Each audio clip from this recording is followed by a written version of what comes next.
ng kaso dito, sir, tawagan mo sila. Ano ba to?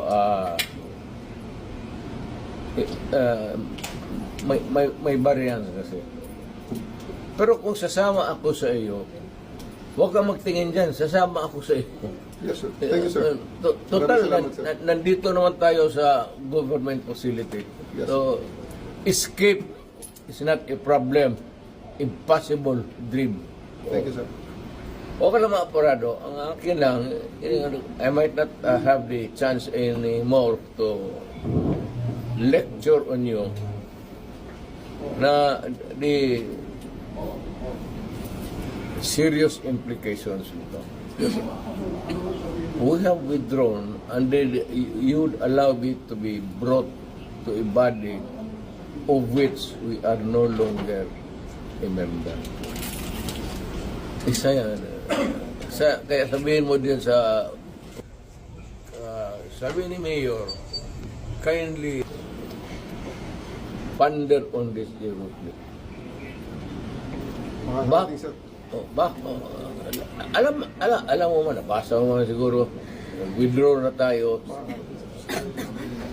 So, bakit mo ako dalhin doon sa international body na hindi tayo membro? Kung balang araw, per chance, kung isa sa inyo magkakaroon ng kaso, at joking ko yung mga politika to, alam mo naman politika ito. Sabi ko siguro, doon, hatakin mo yan doon sa maligayahan kayo niyan.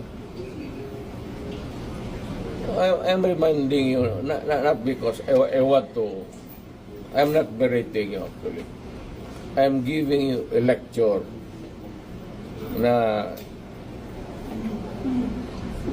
ponder on it seriously because magkakaroon ito ng implication.